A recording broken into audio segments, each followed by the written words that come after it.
नमस्कार नमस्कार, मेरा नाम है राजीव उजाज यानी आरकेबी और मैं हूं इस वक्त एडवोकेट प्रदीप नंबियार जी के साथ। प्रदीप जी नमस्कार। नमस्कार सर, नमस्कार।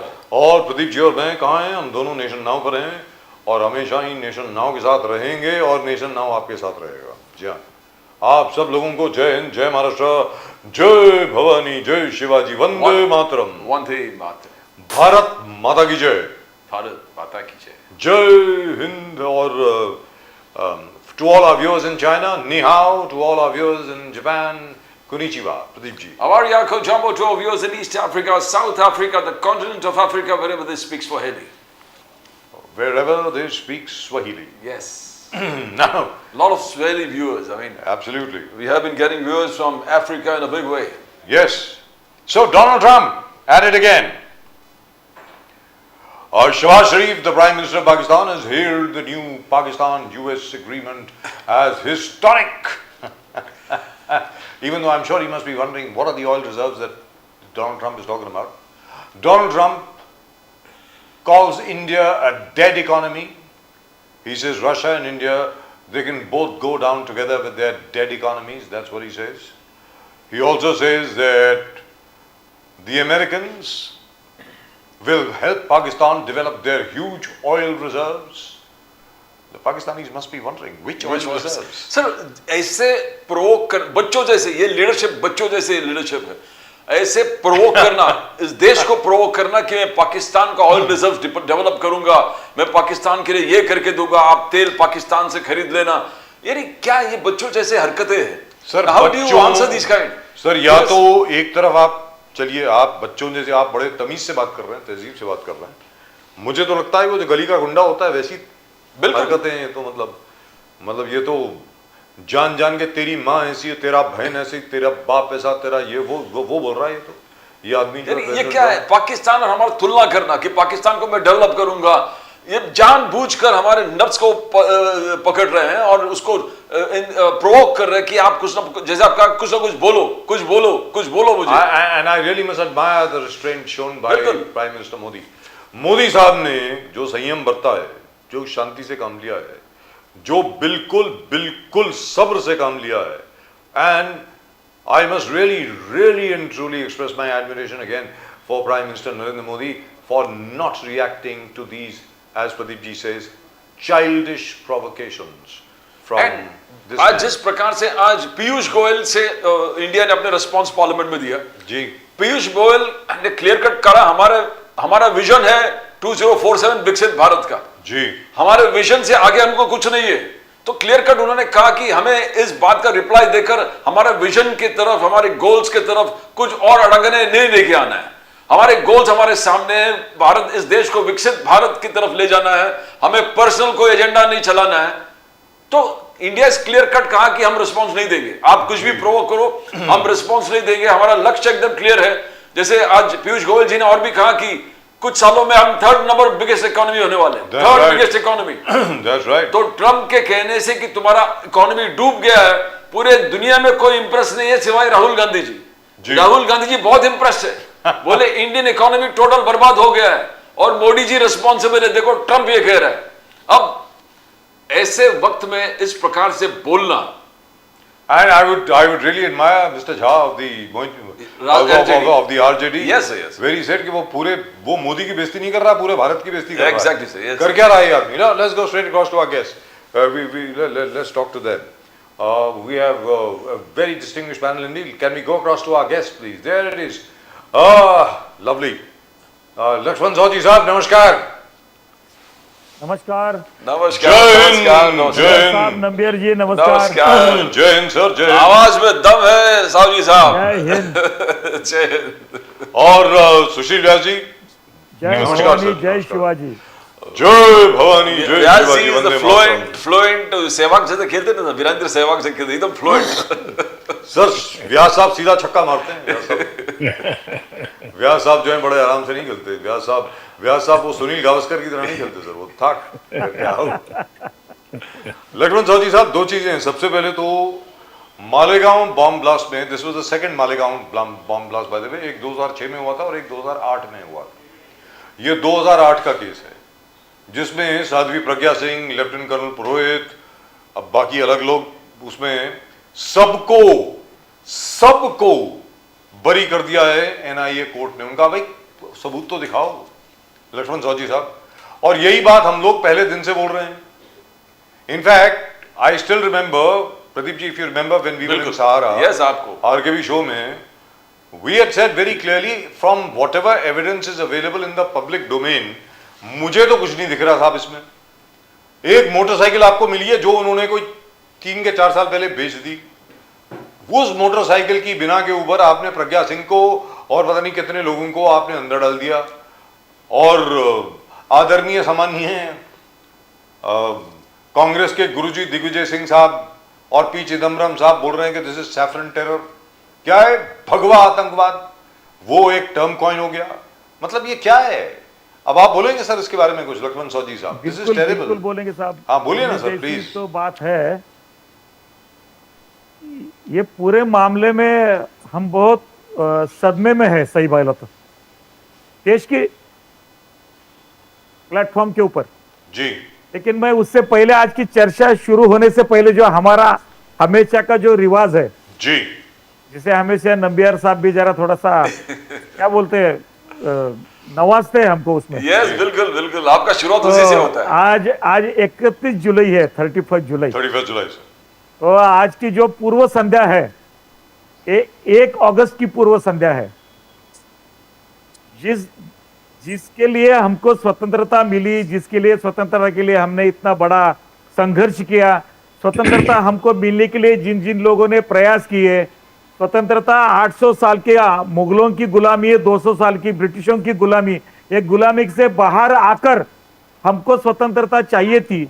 और ये स्वतंत्रता के लिए हमारी जो 5-5, 10-10 पीढ़ियां जो गुलामगिरी की मानसिकता में पड़ी हुई थी, तो उसके वजह से समाज को एकत्रित करके स्वतंत्रता के आंदोलन में सहभागी का लेना, इसके लिए जिन्होंने प्रयास किया, वो स्वर्गीय लोकमान्य तिलक जी का कल स्मृति दिन है जी, 1 अगस्त जी।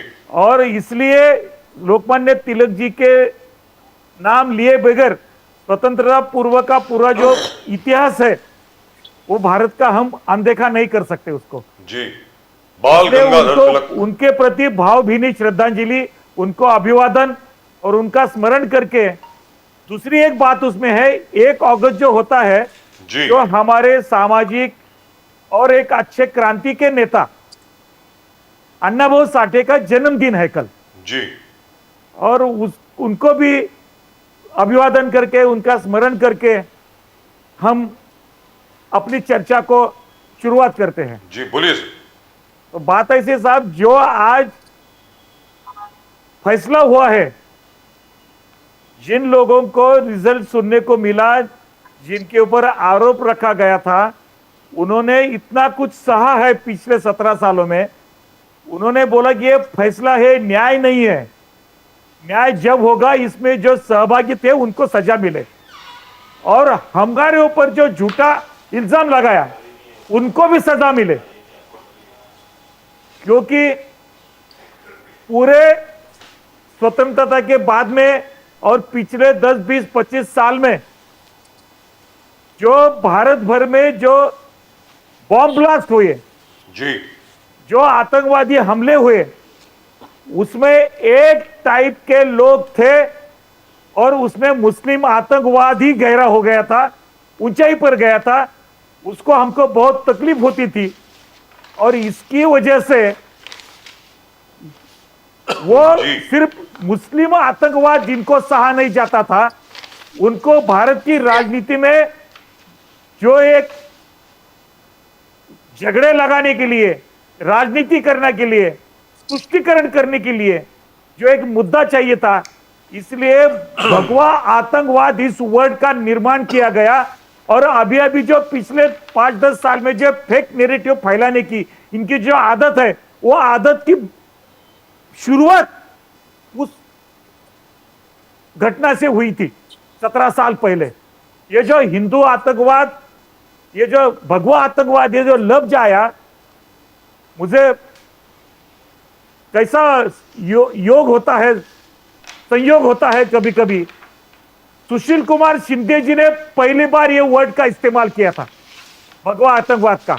चिदम्बरम और पूरे साहब, भारत के चिदम्बरम इतिहास साहब, को चिदम्बरम साहब। पूरे समर्पण और त्याग के भगवे को बदनाम करने की साजिश जी। जो रची गई कांग्रेस की तरफ से और हिंदुत्व को दाग लगाने का, शर्मनाक करने का और बदनाम करने का पूरी दुनिया, इसका एक षड्यंत्र जो रचा गया था, उसका ये एक घटना सबूत है उसके लिए। और उसकी वजह से कल जब सिंदूर के आयो इसमें जो लोकसभा में बहस हुई, चर्चा हुई, उसमें सुशील कुमार शिंदे की बेटी प्रणीति शिंदे जी ने ये सिंदूर जो मामला था, ये पूरा तमाशा था, इतना घिनौना खेल कांग्रेस खेल रही है। और उसका ये जो मालेगांव बम ब्लास्ट का जो ये फैसला है, ये जो घटना है, इस ऐसा उसके तरफ देखा जाता है। सावजी साहब, जिन लोगों को 17 साल सहना पड़ा, जेल में जाना पड़ा, उनकी तकलीफ हुई, उनको सजा कितना सहना पड़ा उनको, और झूठे इल्जाम में फंसाकर सावजी साहब, करने वाले बाजू को हो गए। चिदम्बरम जी को चिदम्बरम आतंकवाद कह के हिंदुत्व को बदनाम करने की साजिश।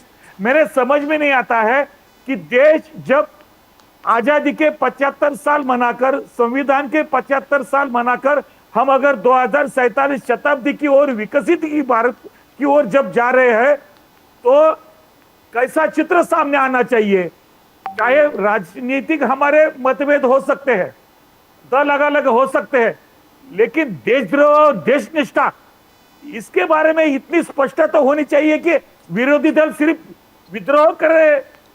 सावजी साहब, चिदम्बरम क्या चाहिए उनको? सावजी साहब, सावजी साहब, सावजी साहब, बुरा ऐसा लगता है सावजी साहब, कांग्रेस को इतनी बुरी हालत होने के बाद भी कल भी अगर संसद में सिंदूर अभियान को अगर ये तमाशा बोलते हैं, तो उसकी नींव ये भगवा आतंकवाद वर्ड सुशील कुमार शिंदे ने, कांग्रेस ने जो बताया था, उसमें उसके बुनियाद के आधार पर कांग्रेस आगे जाके सावजी साहब, आगे जाके चिदम्बरम जी ने कहा कि हिंदू आतंकवाद लश्कर तौबा से खतरनाक है। चिदम्बरम जी ने कहा कि हिंदू आतंकवाद लश्कर तौबा से खतरनाक है, मगर आज कांग्रेसी सब कह रहे हैं कि आतंकवाद का कोई रिलीजन नहीं होता, कोई कास्ट नहीं होता, कोई क्रीड नहीं होता। तो ये किस प्रकार से देखते हो? तभी भगवा आतंकवाद कहना और आज का कहना कि आतंकवाद का कोई कलर नहीं होता। अब ये कांग्रेस के कुछ लोगों को इसके बारे में डर है, इसलिए वो बोलते हैं कि धर्म नहीं होता, लेकिन आतंकवादी हमले जितने हुए आज तक, वो सब मुस्लिम आतंकवादियों ने किए, हम भूल नहीं सकते, ये ढक नहीं सकते। ये वास्तविकता है, इसको कौन नकारा जा सकता है? इसको तुम किस तरीके से लेंगे? जो आजादी हमको मिली है 47 में, वो किस आधार पर आजादी की गई है? क्या क्या मुद्दे थे इनके पास? मेरे समझ में नहीं आता है। दोपहर को पृथ्वीराज चौहान जो बात कर रहे थे, उन्होंने बोला कि 48 में पहला आतंकवादी नथुराम गोडसे था। अरे भैया, 1948 में नथुराम था, 1947 में जब देश के टुकड़े किए, जब आतंकवादी तो आप थे। इसको कौन नकारी जा सकता है? कितने लोगों के मुर्दे गए, कितनी जाने गए, कितने अत्याचार हुए, कितने बलात्कार हुए। इनकी शर्म नहीं आती कांग्रेस वालों को? लेकिन एक चीज तो है, बेशर्मी जैसे इनके नेता लोग बयान दे रहे हैं। सावजी साहब, तुमको भारत का जो मानचित्र है, भारत की मानसिकता है, भारत का जो सांस्कृतिक राष्ट्रवाद है, पूरे दुनिया के पीठ पर सबसे अच्छा मानवीय व्यवहार होता है, तो भारत में होता है। लक्ष्मण सावजी साहब, एक चीज तो है, बदनाम करने की साजिश रचाते हो। सावजी साहब, एक चीज तो है, आज की तारीख में कोर्ट ने बहुत जबरदस्त फैसले लिए हैं, इसमें कोई दो राय नहीं है।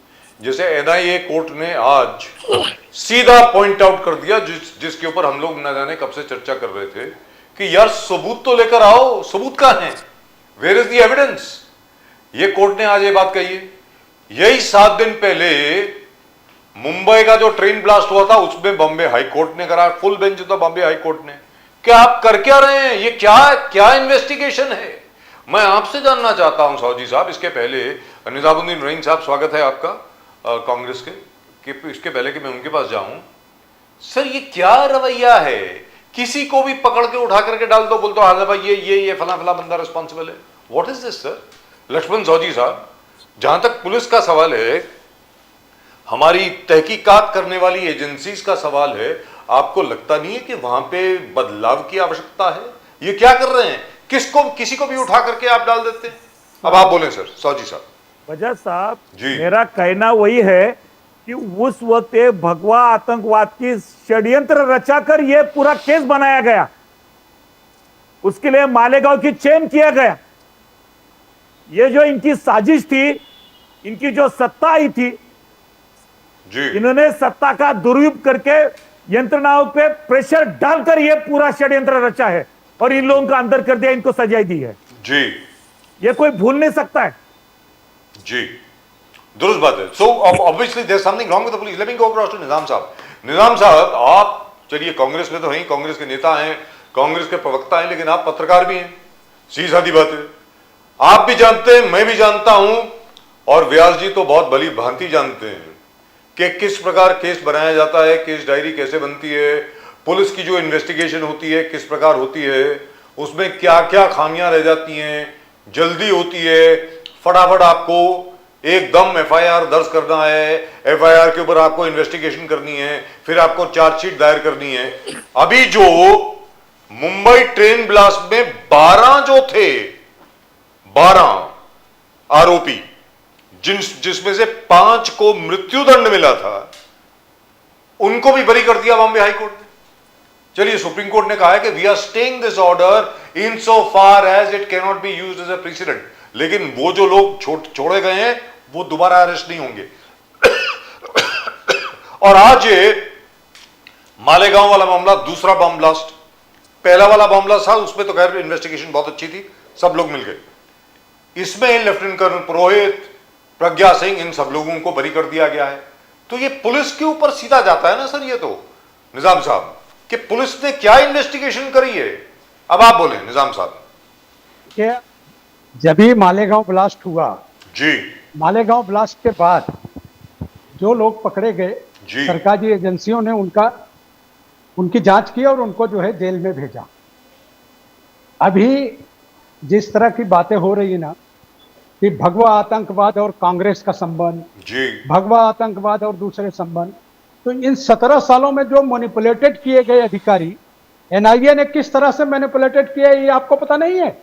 ये ऐसी चीज नहीं है जो पब्लिक डोमेन में नहीं हो। ये आज किसी भी एक अदालत का फैसला उसे हम मान्य नहीं कर सकते।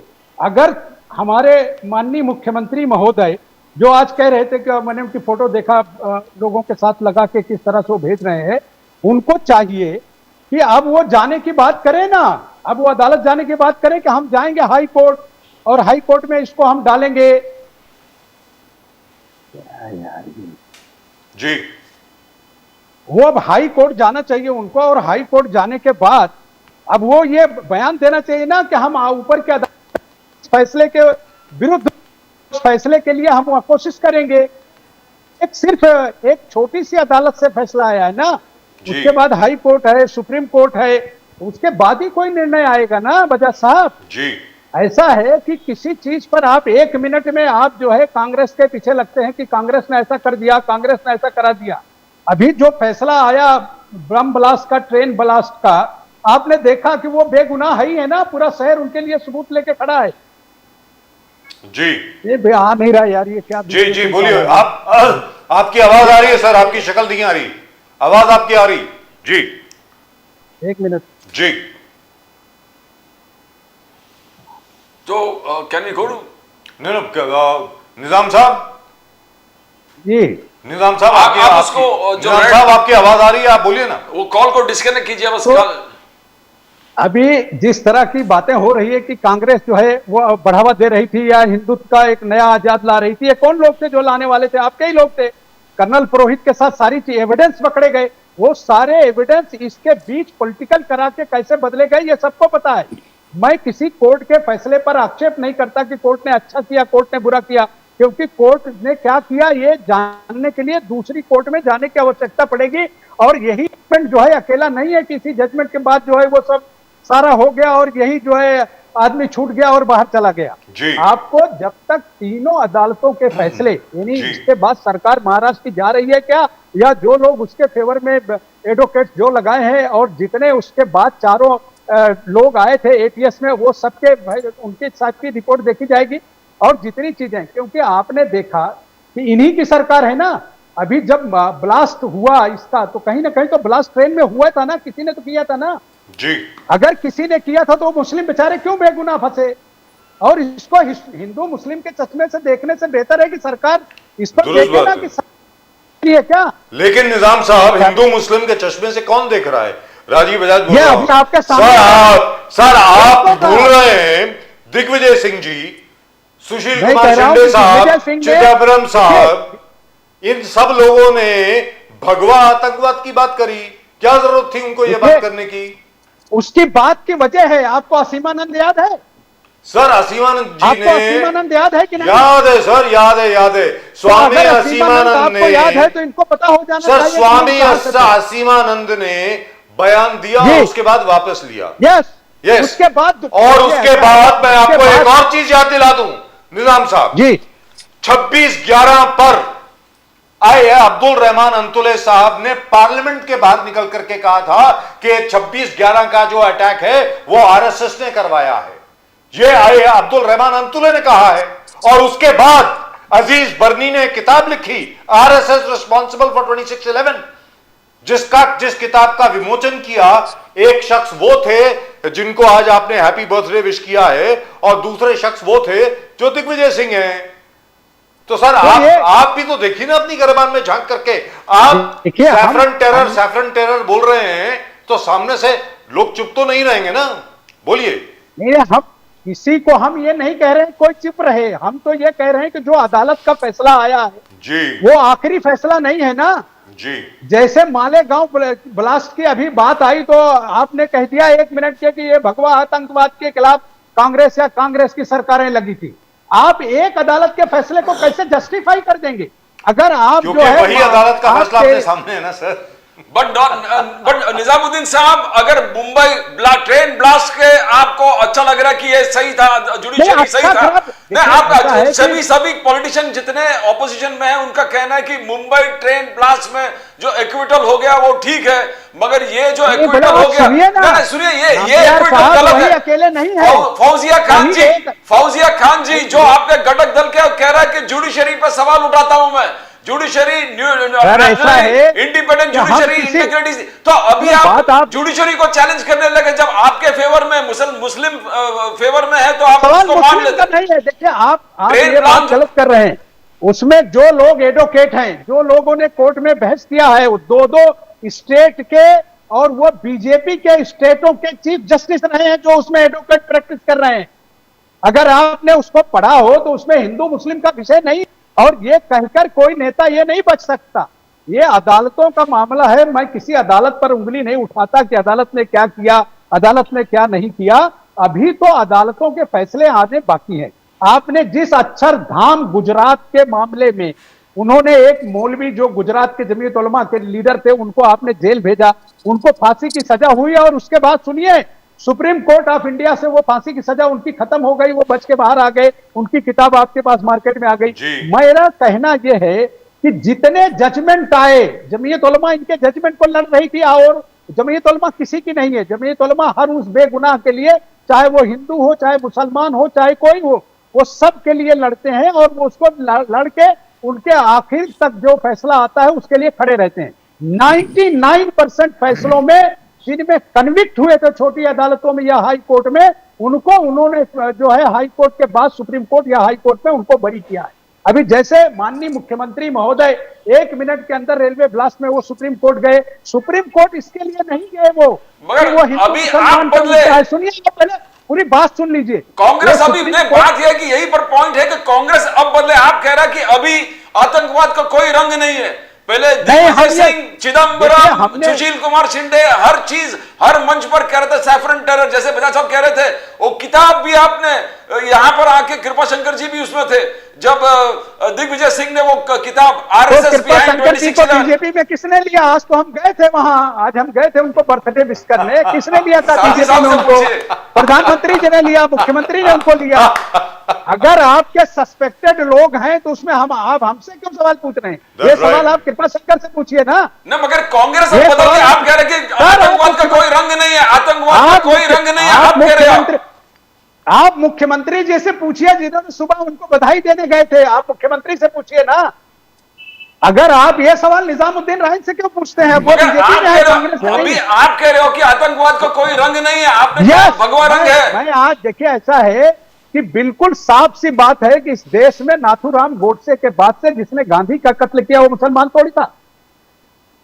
आप जितनी बातें आप करते हैं, जितने हमले हुए हैं इस देश में, जितने आतंकवाद की घटनाएं हुई हैं, उसमें आप किसी के ऊपर जबरन लाद नहीं सकते। जी। उसका फैसला लास्ट में Right, so let me go supreme court across के to आने Sushil Vyas ji. Let me go across to Sir, Sushil Vyas ji. In the meantime, can we Congress वालों ने please, कभी can we कोर्ट please का get, फैसला माना है क्या? अरे, can we please get Nizam Saab back on engineering air? Please get वजह निजामुद्दीन साहब, जी ऑन द कांग्रेस का कैमरा। इतिहास क्या रहा है? कांग्रेस ने कभी कोर्ट का अभी फैसला आप माना इतिहास है? मत बताओ यार, आप शांति से सुनो। क्यों दूसरे क्यों को debate क्यों नहीं करने दो। बताएंगे? सर, 50 आप साल बकचोदी जो मत कांग्रेस करो, ने आप वो कोर्ट का बोलो, अवमानित सही किया है। है हमेशा। आप ये फालतूगिरी सर, सिखाओ, सुशील बकचोदी व्यास जी मत से बात कर करेंगे लें। आप। सुशील व्यास जी से बात कर लें अगर आपका आपकी कांग्रेस इजाजत हो। का संविधान के साथ तलाक सर, हो गया है सुशील कभी? व्यास जी से कानून की बात कर लें। Engineering get Mr Nizamuddin Can on we please. get Nizam back please? Nizam भाई का आप जरा प्लीज उनकी शक्ल दिखाइए। व्यास साहब, in my personal opinion, this says a lot about police work. Let me tell you very frankly, because irrespective of anything else, you know, we are not on any political side. I don't think neither are you. You're an officer of the court more than anything else, Vyas sahab. Vyas sahab, I have seen it over the years. I have seen police work deteriorate. मैंने खुद देखा है, especially crime branch के जो लोग हैं, specially crime and detection में किस प्रकार डायरी बनती है, किस प्रकार एविडेंस कलेक्ट होती है, एविडेंस की डिस्क्रिप्शन कैसे आती है, किस चीज को किससे मैच करना है. Sir, that thing is not there anymore. Vyas sahab, don't you agree? I mean, I don't know whether you would like to agree or disagree in public, but I have seen police work deteriorate over the years. क्या है कि सबसे बड़ी बात यह है कि even Mumbai police for example is at least 73,000 personal shot. 73,000 लोग और चाहिए मुंबई पुलिस में. Let's be very clear. But with the advent of technology I think we could overcome that. आगे आप बोलें sir, otherwise I'll go on, please. Vyas साहब, please. Bajaj साहब, generalise वे में तो मैं नहीं जानना चाहता इस मामले में जो आप कह रहे हैं, लेकिन इस केस को लेकर के अभी मैं पूरा जजमेंट तो 1000 पन्ने का नहीं पढ़ पाया, लेकिन जो मोटे मोटे रूप से जो चीजें पढ़ा जी. और हमारे पूर्व जो कांग्रेस के भाई भी बोल रहे थे उनको भी मैं सुन रहा था. ठीक है, हर व्यक्ति को और हर केस में हार जीत होती है, उसको आगे अपील में जाने का, उसके आगे भी अपील में जाने का हक है, लेकिन कुछ जो मौलिक बातें होती हैं उसको हमें ध्यान में रखना चाहिए कि आज जो जजमेंट आया उसमें एनआईए कोर्ट के जो प्रमुख ऑब्जर्वेशन वो ये थे कि there were no substantial evidences जी. which were collected by the investigation agency initially. The investigation agency, namely, initially was ATS. Yes. That time, no BJP was there in ruling, neither at state nor at center. Correct? और उसके बाद उन्होंने कहा कि basic चीज जो होती है, पंचनामा जिसको कहते हैं, पंचनामा जैसे चीज को बरोबर से नहीं रिकॉर्ड किया गया. फिंगरप्रिंट जो बहुत महत्वपूर्ण एविडेंसेस होते हैं उनको कलेक्ट नहीं किया गया. अगर मान लीजिए आप सुप्रीम कोर्ट भी चले जाएं, विथ रेस्पेक्ट हाई कोर्ट भी चले जाओ, तो वहां भी तो ये चीजें पूछी जाएगी ना कि बेसिक किसी को कन्विक्ट करने के लिए ये एविडेंसेस तो चाहिए कि उनका फिंगरप्रिंट चाहिएगा, पंचनामा बरोबर चाहिएगा, एविडेंसेस चाहिए. वो आपके पास रिकॉर्ड पे एटीएस ने नहीं लाए, तो आप कहां से कोई चीज जीत जाओगे और कैसे आप जुडिशरी को ब्लेम करोगे और कैसे किसी को ब्लेम करोगे. So this way there is a lacuna in investigation initially when this case was with ATS. Now unfortunately जो भी मटेरियल उनके पास आया, जब एनआईए गठित होकर मैटर एनआईए के पास गया, उसी मटेरियल के आधार पे एनआईए आगे बढ़ा. तो कोई एनआईए कोई डे 1 2008 सितंबर से तो वापस कलेक्ट नहीं कर सकता था. तो जो बेसिक मटेरियल एटीएस ने उनको दिया वही एनआईए लेके आगे बढ़ा. तो उसी के चलते ये केस 2018 में शुरू हुआ, आफ्टर 10 इयर्स, 7 साल चलने के बाद अब 19 अप्रैल तक 2025 तक ये ट्रायल चली, 323 विटनेसेस का रिकॉर्डिंग हुआ। तो इतना लंबा केस चलने पे इस तरह के जब इंपॉर्टेंट लेक्यूनाज उसमें हैं, तो मुझे नहीं लगता कोई भी जज उनको कन्विक्शन देगा। एक्विटल होना जरूरी, वो संभावित था, क्योंकि आपके इस केस के अंदर जो रिक्वायर एविडेंसेज होते हैं, जिसको हम पुख्ता सबूत कहते हैं हिंदी में, वो नहीं थे, और वो भी जज ने ऑब्जर्व किया है। और ठीक है, अगर किसी को अपील में जाना है, वो पूरे 1000 पढ़ने के बाद the concern competent authority will take a call, and then if they desire to go they will file an appeal. Correct. Sushil Vyas ji, how do you see the statement of senior NCP Sharad Pawar leader Fauzia Khan ji? Fauzia Khan ji ने कहा judiciary doesn't seem to be impartial in this particular case. Now that means she's saying the judiciary is partial. Now you got two cases before you, सुशील व्यास जी। एक है Mumbai train blast, उसके सबको equity किए। अब ये जब एक्विट होता है तो सर्टन लीडर्स जुडिशरी पे उंगली उठा रहे कि ये केस में जुडिशरी पार्शियल है। How do you see that? Nambiar ji, जिनका नाम आप ले रहे हैं, वो अगर मैं कोई गलती नहीं करता, कुछ वर्षों पहले महाराष्ट्र में मंत्री भी हुआ करती थी। बिल्कुल बिल्कुल। और बाद में राज्यसभा की मेंबर भी रही 6 साल Yes, तक। yes, yes. तो इतने जिम्मेदार व्यक्ति इतने गैर जिम्मेदार तरीके से जुडिशरी पे सार्वजनिक रूप से कोई बयान दे रही हैं, तो मैं उसको नहीं कुछ कह सकता। दुर्भाग्य के अलावा मैं क्या कहूँ। लेकिन जो वो कह रही है, जो मैंने अभी आपसे पहले बयान कहा, इधर जो लेक्यूना जो इन्वेस्टिगेशन के दौरान रहा, जो एविडेंस कलेक्ट करने के लिए जो लेक्यूना रहा, कोई भी जज उसी के आधार पे जजमेंट देगा ना। कोई जज अपने घर से तो एविडेंस लाएगा नहीं। जो एविडेंस उसके सामने चार्जशीट के रूप में जमा कंपाइल करके रखे जाएंगे, उसी के आधार पे कोई जजमेंट आता है। और अगर फौजिया खान जी आदरणीय बड़ी नेता है शरद पवार पार्टी की, वो मंत्री रह चुकी है, वो क्या कहती है उसमें मैं व्यक्तिगत रूप से कोई टिप्पणी नहीं करना चाहता। बट एकनाथ शिंदे जी, अमित शाह जी जो ने कहा कि भगवाधारी आतंकवाद नहीं हो सकते, saffron person can not be a terrorist, ये एकनाथ शिंदे जी, ये कहां तक जायज है? Because that is proved today. That is proved today. We have been blamed as a saffronized terrorist. भगवाधारी आतंकवादी कहा गया हम लोगों को। ये जब घटना हुई तो आज वो साबित हो गया कि हिंदू त्याग का स्वरूप हो सकता है, हिंदू त्याग की मूर्ति हो सकती है, लेकिन भगवा कभी भी आतंकवादी नहीं हो सकता। वो देशभक्ति के अलावा कोई दूसरी भक्ति उनके जहन में हो नहीं सकती। That has been proved today. Now, how that we were abused rather, saying that saffronization of terrorism by this so-called Hindu organization. Now that has been proved that they are all baseless. तो आज साबित हो गया।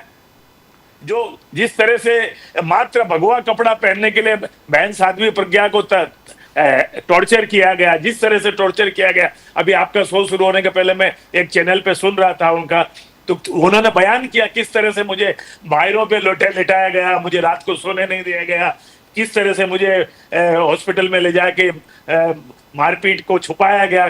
तमाम चीजें उन्होंने हकीकत को बयान की।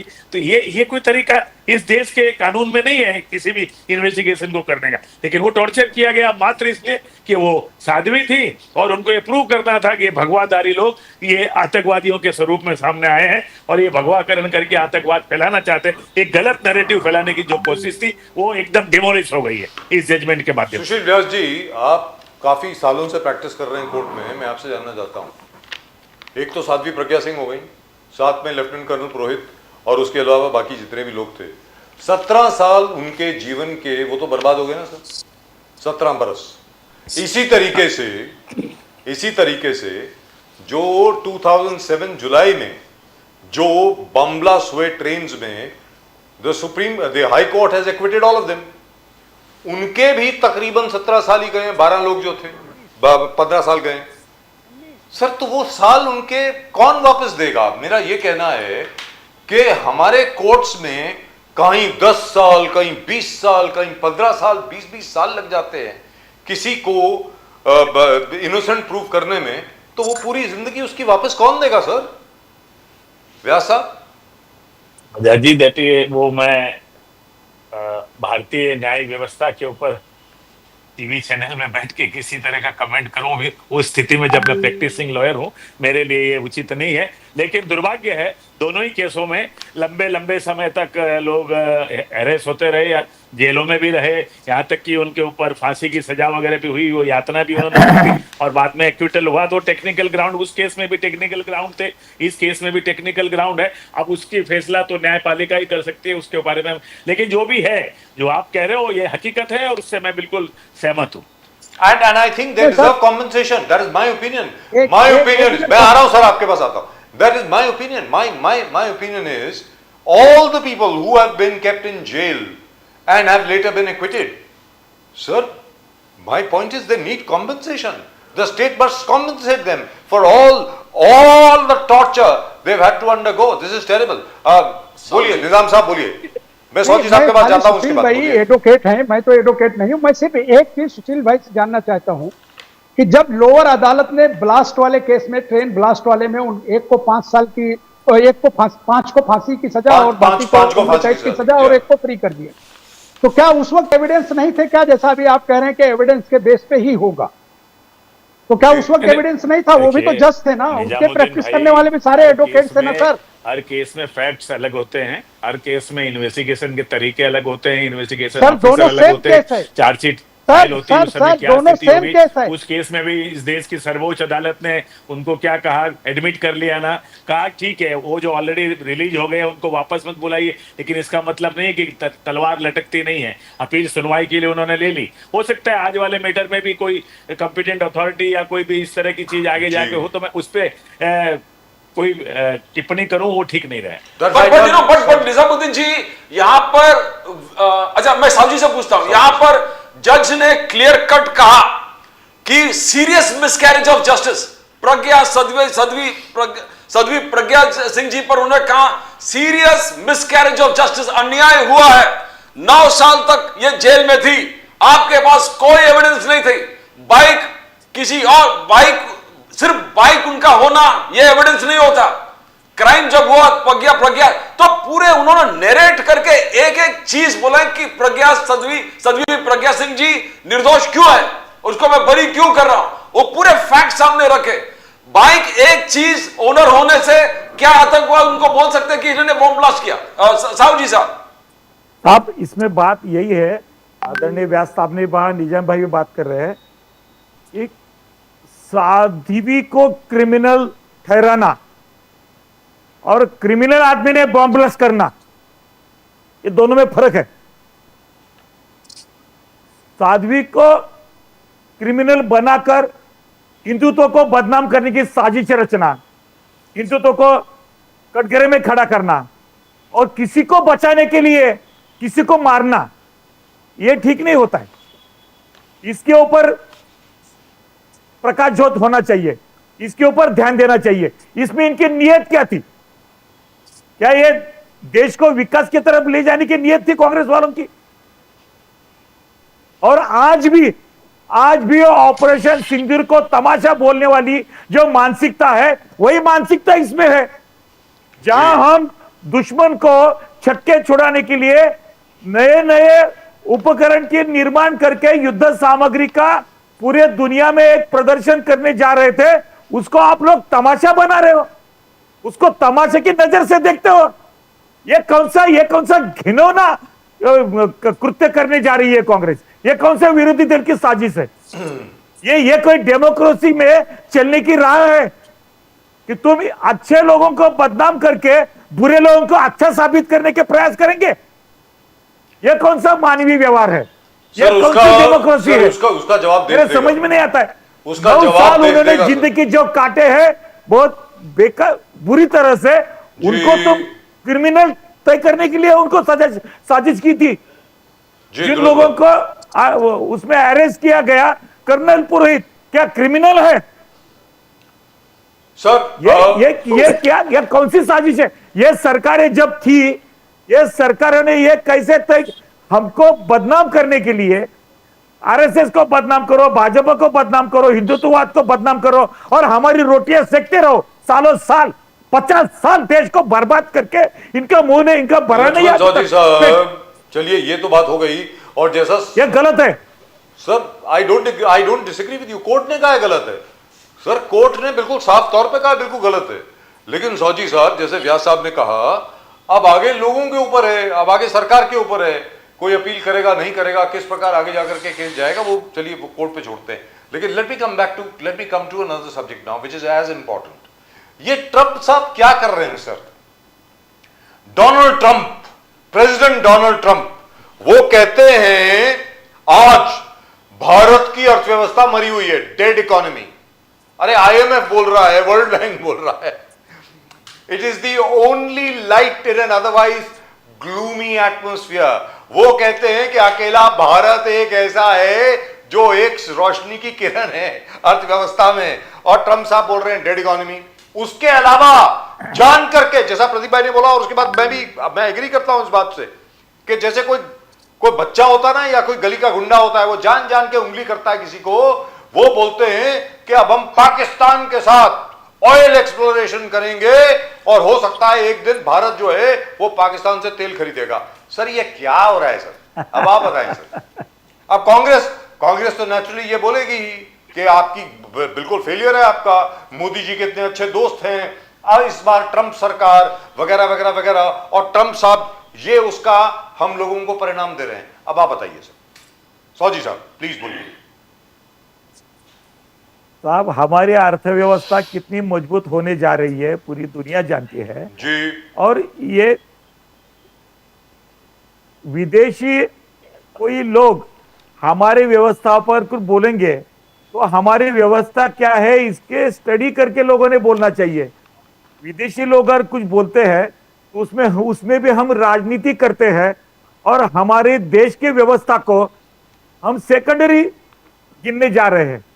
आज हमारे देश के प्रधानमंत्री हो या हमारे देश चलाने वाली कोई प्रशासन व्यवस्था हो, ये देश की तरक्की करने के लिए दुनिया के पूरे मंच पर किस तरीके से पेश आ रही है, किस तरीके से सामने जा रहे हैं, किस तरीके से हम संकट का मुकाबला कर रहे हैं, किस तरीके से हमारी 140 करोड़ की आबादी को अलग अलग सेक्टर में करके उनका विकास के बारे में सोच रहे हैं, किस तरह हम गरीबी का सामना कर रहे हैं, किस तरह हम बेरोजगारी का सामना कर रहे हैं, इसके बारे में सोचकर विदेशी क्या बोलते हैं ये सोचना चाहिए।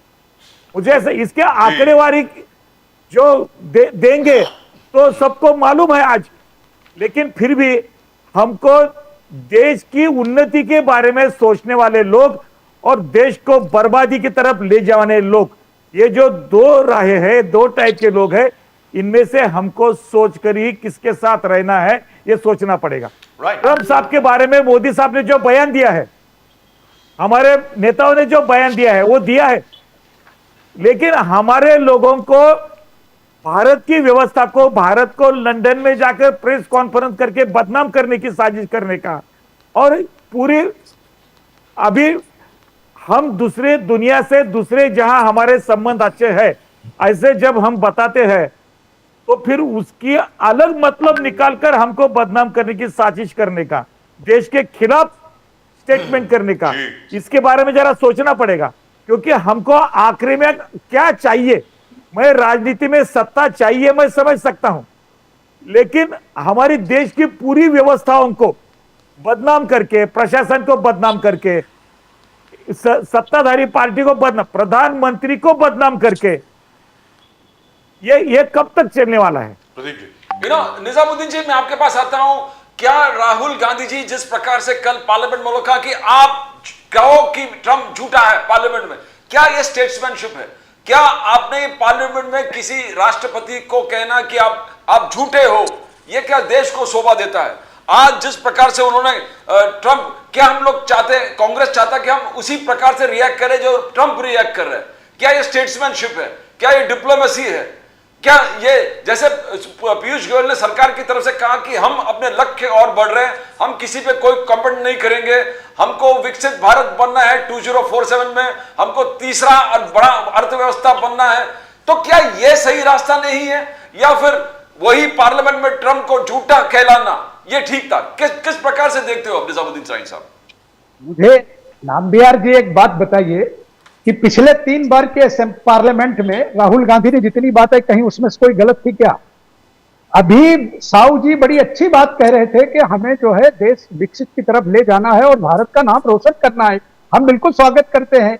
सारा देश इस सब मामलों में जब राष्ट्र का कोई विषय आता है तो सारी अपोजिशन पार्टियां माननीय प्रधानमंत्री के साथ खड़े होकर उनका साथ देती हैं।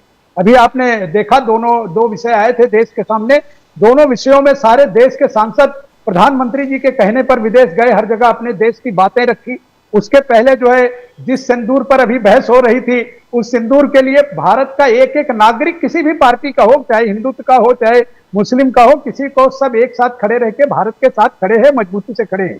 अब आप मुझे बताइए कि अगर हमारे भारत का प्लीज आप जो बात कर रहे हैं, आप निजाम साहब आप जो बात करें उस तरीके से कांग्रेस पेश नहीं आई है। कांग्रेस के नेताओं ने कल ऑपरेशन सिंदूर को तमाशा बोला है। मैंने बोला आप इसका निषेध, आप इसका निषेध करते हैं क्या? बोल रहे थे, मैंने कुछ बोला आपको? नहीं, आप इसका निषेध करते हैं क्या? ऑपरेशन सिंदूर को तमाशा बोलना, इसको आप निषेध करते हैं क्या? पहले बोलो आप। ये डबल चाल नहीं चलेगी, ये डबल चाल तुम्हारे प्रधानमंत्री से बड़ा ये बात करेंगे, ये डबल बातें मत करो। गृह मंत्री से बड़ा झूठा, भारत के डिफेंस मिनिस्टर से बड़ा झूठा, भारत के इतिहास में कोई पेश नहीं हुआ। चिल्लाइए, मैं आपसे ज्यादा हमको बदनाम करने की साजिश रचते हो और ऊपर से डुप्लीकेट चाल करते हो। आप चिल्लाते रहिए, ये डुप्लीकेट बोलना बंद कर दो, ये डुप्लीकेट बोलना बंद कर दो, चिल्लाइए ना। ये डुप्लीकेट बोलना बंद करो। देश की संसद ये डुप्लीकेट क्या को बोलते हो? पहले निषेध करो। ऑपरेशन सिंदूर को आपके आप जब सुन नहीं सकते, आप बहस कर रहे थे तो मैं आपको सुन रहा था ना। ऑपरेशन सिंदूर को तमाशा बोलने वाले को आप बिल्कुल सही है, पहले बिल्कुल सही है। जब हम कश्मीर पर कब्जा कर रहे थे, आप मिलिट्री की माफी मांगो, सुरक्षा आप जब सुनना नहीं चाहेंगे तो नंबियार साहब, मैं नेक्स्ट टाइम इनके साथ डिबेट में नहीं आऊंगा। आपके बाद आपको बता देता हूँ, फालतू टाइम नहीं है।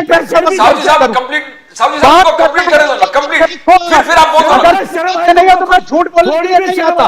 उनको माफी मांगो देश की। अरे तो माफी मांगो, तमाशा बोलते हो और तुमने देश को बर्बाद किया, गांधी से लेकर आज तक हत्याएं करते रहे हो और माफी मांगे कांग्रेस। पहले अभी भी जो संसद में कर रहे हो वो माफी कौन मांगेगा? ऑपरेशन सिंदूर को तमाशे बोलने वाले बिल्कुल तमाशा। जब हम जीत रहे थे, जब हम कश्मीर को जीत रहे थे, क्यों बंद किया? क्यों हमारे सेनाओं को मौके में रखा? क्यों आपने दुनिया भर के लोगों से कहा कि डुप्लीकेट बातें मत करो आप देश के साथ गद्दारी करती है सिर्फ कांग्रेस। गद्दारी बीजेपी का पैदाइशी गद्दारी है, बीजेपी का पैदाइशी गद्दारी है, बीजेपी का धर्म सब यही है, यही करते रहे हो आप। सुनने की नरेंद्र मोदी जी स्वयं हाउस छोड़ के भाग जाते हैं, गृह मंत्री दूसरी बातें करते हैं और तीसरे के विषय में तीसरी बातें करते हैं। आप ऐसे चिल्लाते रहिए, आप सुन नहीं सकते, आपका दम नहीं है, डुप्लीकेट बोलना बंद करो, मुझे चिल्लाना की मशीन है। आप ऐसे चिल्लाइए, डुप्लीकेट बोलना बंद करो। ऑपरेशन सिंदूर को तमाशा आप ऐसे चिल्लाते रहिए और नेक्स्ट टाइम मैं बाजार से ऐसे आदमी के साथ बहस करने नहीं आता जिसको खुद को पता नहीं है। अगर आप ऐसी झूठी बकते रहिए आप माफी आप मांगो, बकते रहो, माफी आप मांगो, हमेशा आपके माफी मिल रहे। शर्म आनी चाहिए आपको। आपका गृह मंत्री माफी को हमारे हुतात्मा हुए सैनिकों माफी वीरों की तमाशा बोलते हो, वीरों की सदा माफी मांगने के अलावा आपने कुछ नहीं किया। इसको लूटने माफी का मांगा, देश को लूटा है गांधी खानदान ने पूरा। आपने गुजरात में लोगों को मारा, गांधी खानदान ने देश को लूट कर तुम हमारे सैनिकों को माफी मांगते रहो। माफी वीर हो, तुम्हारे खानदानी माफी मांगने का है। सारे राहुल गांधी ने 15 बार माफी मांगी है। आज जितनी बार राहुल गांधी ने सावरकर के मामले में सारे पूरा 15 बार माफी मांगी है और पूरे कोर्ट में माफी मांगते हो, भीख मांगते हो माफी की, और इधर डुप्लीकेट बात बोलते हो। नहीं किया, इसी आज के लोगों ने माफी मांगने वाला सबसे बड़ा आदमी कोई है आप राहुल गांधी नहीं सकते तो बहस करिए, बताओ नेक्स्ट टाइम दुनिया के सामने बता देता हूं। तो एक छोटी सी चीज में नहीं मांगेंगे सौजी साहब, नहीं कोई भी। सौजी साहब एक चीज तो बता दीजिए सर, एक चीज तो बता दीजिए, मैं आपसे सवाल पूछ रहा हूँ। अरे सौजी साहब वो तो चलता रहेगा। अरे सौजी साहब ये स्लोगन शाउटिंग वाला ये शो नहीं है। लेकिन मैं आपसे जानना चाहता हूं, हम- जब आपसे ये पूछा जाता है सुनो, कि स्लोगन पहलगाम के नहीं लिए मानता हूं। जिम्मेवार कौन है, वजह साहब, किसकी सरकार है, हमको बताना जिम्मेवार है। कौन ये है? कांग्रेस के प्रवक्ता जो डुप्लीकेट आके बात करते हैं अरे ना, सर छोड़िए ना, सौजी ये साहब कैसे आपसे, चलेगा? सौजी साहब आपको रिक्वेस्ट भी किया था कि लोगों को बोलने दीजिए, जब आपकी बारी आई तब आप जवाब दीजिए। आप लोगों को बोलने तो दीजिए, जब आप बोल रहे थे निजाम साहब आपके बीच में बिल्कुल नहीं बोले। मैं आपसे फिर रिक्वेस्ट कर रहा हूं, यह डेमोक्रेसी है, हर एक की बात सुनने की क्षमता और बहादुरी रखिए, दिल बड़ा रखिए। नहीं सर, मैं डेमोक्रेसी मानता हूं, सर नहीं सर, डेमोक्रेसी मानता हूं। so you let him speak. Why don't you let him speak? Sir court में भी जैसे व्यास साहब आपको बताएंगे, जब अपोजिंग लॉयर इनका बोल रहा होता है, he is not allowed to speak, he can not interrupt him. Nizam Sahab represents the Congress, निजाम साहब प्रतिनिधि कांग्रेस के हैं, बीजेपी के नहीं है सर, तो वो भी कांग्रेस की बात करेंगे ना, उसके बाद आप उनको काउंटर करिए। मैं पूरा बीजेपी सर पूरा टाइम लीजिए, कभी तो सर पूरा टाइम लीजिए, कोई टेंशन नहीं है। निजाम साहब को बोलने दीजिए, उसके बाद आप पूरा वक्त लीजिए, आपको जो बोलना हो बोलने दीजिए, आप जरूर बोलिए, क्या प्रॉब्लम है सर? उनको बोलने तो दीजिए, हमारे गेस्ट हैं, मैंने उनको बुलाया है, आप उनके ऊपर चिल्ला करके सर आप मेरी बेइज्जती कर रहे हैं, प्लीज ऐसा मत कीजिए, आपसे रिक्वेस्ट है। निजाम साहब आप अपनी बात कंप्लीट करें प्लीज, बोलिए। नहीं, मैं अभी जो इन्होंने प्रणीति शिंदे पर जो आरोप लगाया, जी। आप मुझे बताइए सर, आरोप नहीं, संसद में बोला सारे उसने। लोग, देश के सारे सांसद, सर, बोला सारे उसने। सांसद इस बोला बात के उसने। लिए एग्री थे कि देश की सेना जो कर रही है वो अच्छा कर रही है, जी। और सेना के साथ पूरा देश खड़ा रहा। मैं जी। सब अपने नेताओं के आप स्पीचेस पार्लियामेंट में देख सकते हैं। जी जब आपने विड्रा कर लिया, आपने जो है पीयूके लेने के लिए आपका पढ़ रहे राज्य, आपके मंत्री पढ़ रहे हैं सामने, हमने इसके लिए लड़ाई नहीं की कि हमको जो है पीयूके कब्जा करना, तो कब कब्जा करेंगे भाई? हम तो लड़ने गए ना, हमारी सेनाएं वहां लड़ने गई थी और हमारी सेनाओं ने वीरता से मारा उनको। तो जब आप खुद ही इनकार कर रहे हैं कि हमारा यह मकसद नहीं था, और आपके लिए 10 बार अमेरिका का प्रधानमंत्री जी की जवाबदारी बनती है, देश के जो सर्वोच्च संसद के वो मालिक है, वो हाउस के लीडर हैं, उनकी जवाबदारी बनती है, वो भाग जाते हैं और गृह मंत्री साहब कहते हैं कि मैं जवाब दे दूंगा, आप प्रधानमंत्री से मत पूछिए। तो प्रधानमंत्री स्वयं या विदेश मंत्री स्वयं कह रहे हैं कि हमने उनको बता दिया था कि हम आप क्या मारने जा रहे हैं, और अब जब किसी को आप बता जी। देंगे, किसी हमारे दुश्मन को, कि हम आपको मारने आ रहे हैं, तो अपने घर में मिलेगा क्या वो? राइट। सारी गलतियां बीजेपी की सरकार ने किया, और इसको जस्टिफाई कोई पार्टी का आदमी नहीं निजाम किया। साहब, किसी एक भी सवाल पार्टी पूछ का। लूं आपसे? निजाम साहब, एक छोटा सवाल पूछ लूं? इसको जस्टिफाई सेनाओं के तीनों बड़े अधिकारियों ने किया। राइट। सो इसको निजाम साहब justify- एक छोटा सवाल पूछ लूं आपसे, आपसे एक छोटा सा सवाल पूछ लूं सर? ऐसा है, राहुल गांधी जी ने यह स्टेटमेंट लोकसभा में दी, सर सुन लीजिए, I was very disturb by it, मैं काफी डिस्टर्ब हुआ उस स्टेटमेंट से। राहुल गांधी जी ने बोला सीज फायर की मांग पाकिस्तान ने नहीं करी, हमने करी। सर हमारे DGMO army, DGMO director general of military operations navy, director general of military operations air force, ये बोल रहे हैं कि पाकिस्तान की तरफ से 2 बार कॉल आया, हमारे डीजीएमओ आर्मी जो थे वो बिजी थे, उन्होंने कहा कि भाई 1.5 घंटे के बाद फोन करो मैं तब सुनूंगा। उसके बाद जब उनका फोन आया, उन्होंने सामने से रिक्वेस्ट करी कि can we have a ceasefire please. Pakistan ने रिक्वेस्ट करी, तो क्या आप हमारे डीजीएमओ आर्मी को भी नहीं मानते सर? आपसे पूछा सर आप फिर जो है भारत के प्रधानमंत्री महोदय को संसद में आके सीधा कह देना चाहिए कि ट्रंप साहब जो कह रहे हैं पर क्यों वो कहें, झूठी सर? बात है। हमारे डीजीएमओ ने जो कहा है उसके बेस पर हमने किया। बिल्कुल। प्रधानमंत्री जी सर, वो क्या कहा है ना, कहा? सर, प्रधानमंत्री अमित ने शाह- कहा क्या? अमित शाह जी ने कहा है, हाँ प्रधानमंत्री जी ने क्या कहा वो मैं आपको बता देता हूं, आपको याद नहीं है। उन्होंने कहा कि जेडी वैंस साहब का उनको फोन आया, यानी वाइस प्रेसिडेंट यूएसए का। उन्होंने कहा कि 9-10 तारीख को पाकिस्तान बहुत बड़ा हमला करने वाला है, हम चाहते हैं कि आप लोग हाथ मिला लीजिए। प्रधानमंत्री जी की यह स्टेटमेंट है लोकसभा में। उन्होंने कहा कि मैंने उनको कहा, यह प्रधानमंत्री जी बोल रहे हैं, मोदी ने कहा लोकसभा में, आप रिकॉर्ड चेक कर लीजिए, मैंने उनको कहा कि उसका जवाब उससे 10 गुना ज्यादा होगा हमारी तरफ से। और साथ में यह भी कहा कि परमाणु गीदड़ भक्की से डरने वाले नहीं हैं और आगे भी नहीं डरेंगे, यह प्राइम मिनिस्टर ने कहा। खैर वो पॉलिटिकल बात हो गई सर। मैं आपसे पूछ रहा हूं कि डीजीएमओ की बात पर आप क्यों विश्वास नहीं कर रहे? राहुल गांधी जी तो कह रहे हैं कि we ask for a ceasefire। नहीं, मैं आपको कह कैसा रहा हूं कि मालूम? क्या हमारी हमारी सेनाओं के सामने पाकिस्तान की कोई औकात नहीं है? ये हमको हमारे देश के एक एक नागरिक को पता है। सर, आप फिर बात पाकिस्तान को 2% का पाकिस्तान, वो जो है हमको धमकी देकर जाएगा क्या? जी, अगर जी। पाकिस्तान में इतना दम होता तो वो हमारी बात सुन वो हमारे साथ अगेंस्ट लड़ने आता। उसको पता है कि भारत उसको मटिया मेट कर देगा, खत्म कर देगा। Right, so तो let me go across ये बातें to- हैं, ये बातें संसद में माननीय प्रधानमंत्री, गृह मंत्री जी। और विदेश इनको रखना चाहिए ना। आपने गृह सुना मंत्री ने कि रखी। आपके जो हमारे लश्कर के सर, क्या के बोल जो रहे हैं? हमारे मंत्री हैं निजाम साहब, ऐसा आदरणीय मत- राजनाथ सिंह जी, वो ये कह रहे हैं साहब वो तो हनुमान जी की तरह हम लंका में आग लगाने गए थे। तो एक सांसद कह रहा है साहब लंका में हनुमान जी बता के थोड़ी गए थे। तो आप जिस तरह की जवाब, जिस तरह की सवाल देश के तीनों प्रमुख नेता संसद में कर रहे थे, तो लोग जवाब उसका उनको दे रहे हैं। तो उसका लाइक बड़ा सो मतलब let me go across to Sauji Sahab. Laxman Sauji साहब, आप कुछ बोलना चाह रहे थे, अब आप बोले please. Vyas Sahab, don't mind, I am coming back to you after that. After Sauji Sahab spoken, then I am coming to you. बोलिए सर, सौजी साहब प्लीज। मुझे हमेशा एक बात ऐसे समझ में नहीं आती साहब जी, कि भारत में राजनीतिक दल के नाते जो सत्ता पर दल है, जी, जो प्रधानमंत्री जी मोदी है, पिछले 11 साल में देश का जो चित्र बदल दिया है सभी सभी बातों में। जी, इसको अनदेखा करके हमेशा ये कांग्रेस वाले चर्चा करते हैं। तरक्की कितनी हुई है, देश की क्या हालत थी, देश के जनता ने डेमोक्रेसी के मूवमेंट में हमको सत्ता दी है। कांग्रेस खुद के गिरेबान में क्यों नहीं झांक के देखती है कि कांग्रेस को इतना जनसमर्थन इतने सालों साल था, तो उनकी हालत आज 40-50 सीट पर 400 से क्यों आई है? उनके हर संगठन में, हर राज्य में क्या हालत है?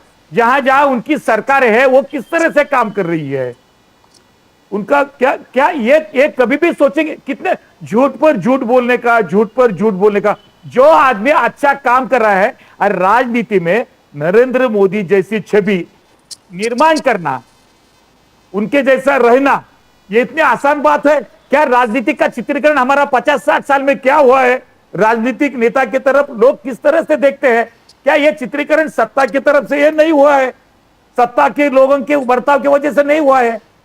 इन्होंने ये थोड़ा तो सोचो कि एक सही संगठन, एक सही आदमी और देश को सही दिशा से लेकर जाके आज अंतराल में भी हमारी वहां गूंज उठने लगी है, पूरे 150-200 देशों में बाहर गूंजने लगी है।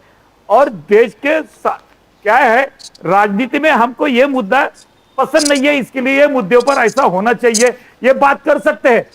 लेकिन देश इतनी तरक्की करने के बाद मुझे समझ में नहीं आता है कि इनके पास जब सत्ता थी कि आम आदमी गरीब के गरीब रह गया था, विकास के धारा में उसको लाया नहीं गया था। क्या जनधन योजना में 55 करोड़ लोग बैंक के साथ जुड़ गए? ये लोग मानते नहीं है क्या? इसमें हमने धर्म देखा, इसमें हमने मुस्लिम का खाता नहीं खोलना चाहिए, इसका खाता नहीं खोलना चाहिए, फिर सिर्फ हिंदू का खाता खोलना चाहिए, सिर्फ ये ऐसा कभी बर्ताव किया है? हमने कौन सी योजना कौन से धर्म के आधार पर बांटी है? 100 के ऊपर योजनाएं चलती है हमारी, जो हमारी सरकार पूरे देश को साथ में लेकर सबका साथ, सबका विकास, सबका विश्वास, सबका प्रयास करके लेके जा रहे हैं। जो बदलाव हो रहे हैं समाज में, हो रहे हैं राजनीति में, हो रहे हैं, जो गवर्नमेंट के पैसा खर्च करने के लिए जो एक करप्शन का एक जो बहुत बड़े हादसे होते थे, पूरे स्कैम, कोई 200 स्कैम की लिस्ट है मेरे पास, अभी पढ़ने जाऊंगा तो। लेकिन जो प्रधानमंत्री को भ्रष्टाचार का 11 साल में एक दाग नहीं है। एक बेदाग प्रधानमंत्री के बारे में कोई भी फालतू आदमी आके बात करेगा प्रधानमंत्री ऐसे है, प्रधानमंत्री वैसे है। अरे 1% भी उनकी असलियत जान सकने की अपनी औकात है? जरा सोचना चाहिए हम किसके बारे में बोल रहे हैं। यहाँ पे मैं कुछ अपने बोलना चाहूंगा कांग्रेस के नेताओं की छवि क्या है मार्केट में? सर मैं कुछ बोलना चाहूंगा आपसे। सौजी साहब एक छोटी सी थोड़ा बात बहुत बोल, तो सोचने एक छोटी सी बात बोलना बोल चाहिए। जो बदलाव होते जाते हैं, जो देश में जो ठीक है। बदलाव होने जा रहे Which हैं, is very good, उसका sir. स्वागत नहीं Fantastic. कर रहे। I जो agree. टनल हो गए, जो रास्ते बन गए, जो रेलवे में सुधार हुआ, जो एयरपोर्ट में सुधार हो रहा है, जो एजुकेशन में सुधार है, जो मिलिट्री में सुधार हुआ है। अरे भैया, मिलिट्री में जो सुधार हुआ हमारा, पूरी I दुनिया agree. चौंक गई है और ये लोग हमको कितना मजाक उड़ाते हैं। लेकिन सौजी साहब यहां पे एक उपलब्धि आप भूल गए। सबसे बड़ी उपलब्धि, पता नहीं प्रदीप जी मेरे साथ एग्री करेंगे या नहीं करेंगे, आप लोग मेरे साथ सहमत होंगे या नहीं होंगे, मुझे मालूम नहीं है। सुशील व्यास जी, निजाम साहब और सौजी साहब, सर ये जो आपने जनधन योजना की बात करी ना, और उसके साथ में जो डीबीटी लगा है, डायरेक्ट बेनिफिट ट्रांसफर जो लगा है, सर जो बड़े बड़े स्कैम होते हैं वो तो होते ही हैं, वो तो अभी भी होंगे, कहीं ना कहीं कुछ ना कुछ होता ही रहता है, ऐसी कोई बात नहीं है। कोई 2,000 करोड़ 20,000 करोड़ 2 लाख करोड़ वगैरह वगैरह जाने दीजिए। मेरे लिए जो सबसे खुशी की बात यह है कि मनरेगा में, नरेगा में जो बेचारा मजदूर काम कर रहा है, उसके पैसे अब कोई कॉन्ट्रैक्टर छीन नहीं सकता, उसके पास सीधे आ रहे। सबसे बड़ी उपलब्धि वो हुई है कि लोगों अब ये की आम जेब आदमी में के पैसे लिए आए। सोचा है सरकार ने। So that is the biggest thing. No, I want to ask व्यास जी आपके पास आता हूँ। एकनाथ शिंदे जी ने सर मुझे दूसरे एक टीवी आपके पास जाना है। अरे क्यों? अरे ये क्या बात है सर, ये क्या बात है? मैं व्यास रुक जी जाता हूं, सर। एक मिनट क्या निजाम साहब? अरे अभी तो, मुझे मुंसिफ टीवी पर मेरा 8 अरे बजे अभी डिबेट है। तो सर, अभी तो चर्चा गर्म हो रही है, अभी आप भाग रहे हैं सर, ऐसा मत करिए, ये मत करिए। नहीं 8 बजे का मेरा दूसरा डिबेट है, मैंने बता चलिए, दिया था। Vyas ji thank you sir, thank you Nizam Sahab, नमस्कार। व्यास जी, एक तो एकनाथ शिंदे जी ने क्लियर कट कहा कि राहुल गांधी जी जिस प्रकार से जी। ट्रंप के हवाले इंडियन इकोनॉमी का धज्जिया उड़ा रहे हैं कि बैंकरप्ट हो गए, मोदी जवाबदार है, बोले कि ये बचपना है, पाकिस्तान प्रेम है। और दूसरा जो श्रीकांत डॉक्टर साहब ने कहा, श्रीकांत शिंदे जी ने कहा कि मालेगांव ब्लास्ट में Congress should apologise to the nation. Can you elaborate on both the statements Vyas ji? मैं हमारे प्रमुख नेता एकनाथ राव जी शिंदे ने जो आज दिल्ली में कहा राहुल गांधी जी के बयान को लेके, तो मैं आपसे एक बड़ा सादा प्रश्न पूछना चाहता हूं कि आज हम किससे लड़ रहे हैं? एक विदेश के राष्ट्रपति ने हमारे ऊपर कुछ टैरिफ लगा करके हमको धमकाने की कोशिश की। सच्चाई तो यही है जी। तो आज हमको पूरे भारतवासियों को अपने आपसी मतभेद और मनभेद भूल करके इकट्ठा होकर के उन शक्तियों से लड़ना चाहिए Yes, yes. या हमारे वर्तमान नेतृत्व को कमजोर Correct. दिखाने के लिए उनके मजबूत करने का काम करना चाहिए। बिल्कुल, ये बिल्कुल। ये विदेश में जाके भी यही करते हैं और देश में रहकर भी यही करते हैं। तो इनको देश प्रेम कहाँ है? कहाँ है देश के हित में कुछ बोल रहे हैं राहुल गांधी जी? तो एकनाथ राव जी शिंदे ने वही कहा कि जब आज आप विदेशी ताकतें आपको आर्थिक रूप से कमजोर करने के लिए टैरिफ पेनल्टी वगैरह लगाने की कोशिश कर रहे हैं, उस समय हमको आपसी मतभेद और मनभेद भूल करके एक राष्ट्र के रूप में इकट्ठा होकर के खड़ा होना चाहिए। उस समय आप इस तरह के बयान दे रहे हैं तो ये देश की आर्थिक व्यवस्था के लिए सही नहीं है, इससे कमजोर होंगे। और कमजोर करने के लिए अगर इस तरह के कोई बुनियाद रख रहा है तो वो ये कांग्रेस के ये तमाम नेता इस तरह के बयान देकर के रख रहे हैं। ये समय है जब हमको अमेरिकी उस अवसरवाद के खिलाफ लड़ना चाहिए इकट्ठा होकर के कि आप हमको डरा नहीं सकते, आप हमें दबा नहीं सकते। हम आत्मनिर्भरता की तरफ 2047 में बड़े आत्मविश्वास की तरफ बढ़ रहे हैं। जब ये देश आत्मनिर्भर बनेगा हर मायने में, ये हमारी कदम ताल है। उसको रोकने के लिए अगर कोई हमारे मनोबल को तोड़ना चाहता है ट्रंप जैसा कोई व्यक्ति, तो उस समय हमको इकट्ठा होकर के एक आवाज में बात करनी चाहिए, जो दुर्भाग्यपूर्ण वो नहीं कर रहे। अब दूसरी चीज आपने जो कहा, हमारे युवा नेता डॉक्टर श्रीकांत शिंदे जी ने मालेगांव के बयान को लेकर कहा, क्या गलत कहा उन्होंने? कांग्रेस के लोगों ने जब ये हादसा हुआ सितंबर 2008 में, उसके बाद तत्कालीन नेताओं ने, मंत्रियों ने यहाँ तक क्या कहा, भगवा आतंकवाद फलाना ये, और 17 साल तक वो एक फैलाया गया नैरेटिव कि ये हिंदुत्व जो भगवाकरण होकर के एक्चुअली भगवान साधु संत नहीं है, बल्कि ये आतंकवादी भगवा धारण करके इस देश के अंदर शांति फैलाना चाहते हैं। ये जो एक नैरेटिव फैलाने की कोशिश तमाम विशेषकर कांग्रेस के राष्ट्रीय नेताओं के द्वारा हुई, तो वो उसके खिलाफ आज एक जजमेंट जिसको हम न्यायपालिका के माध्यम से आया। न्यायपालिका किसी के भी कंट्रोल में नहीं है, चाहे वो बीजेपी हो कांग्रेस हो, न्यायपालिका एक अपना स्वतंत्र तरीके से फैसला देती है और उन्होंने फैसला दिया। तो आज दूध का दूध पानी का पानी हुआ कि जो हमें भगवा आतंकवाद कह करके 17 साल तक गालियां दी गई, उसका जवाब मिला है उनको एक वैधानिक तरीके से। तो इसलिए डॉक्टर श्रीकांत शिंदे जी ने कहा कि आज ये कांग्रेस के मुंह पे थप्पड़ के समान है कि जो 17 साल तक वो पूरा एक नैरेटिव फैला रहे थे पूरे हिंदुस्तान और विश्व के अंदर के भगवाकरण होकर के आतंकवादी बढ़ रहे हैं, उनको जवाब मिला है, मुंह तोड़ जवाब। ये सवाल किसी पार्टी का नहीं है, लेकिन दुर्भाग्य से कांग्रेस पार्टी के बड़े नेता, यहां तक कि जिम्मेदार मंत्री पद पर रहते हुए लोगों ने ये नया शब्द इजाद किया। ये पहले नहीं था शब्द।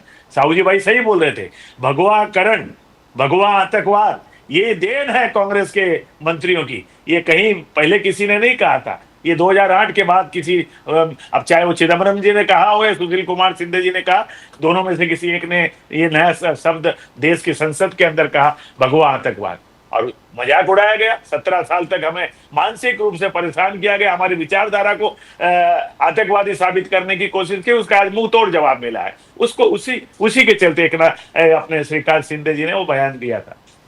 जी दुरुस्त बात है। और यहां पर मैं एक और चीज कहना चाहता हूं, सौजी साहब जरा ध्यान से सुने।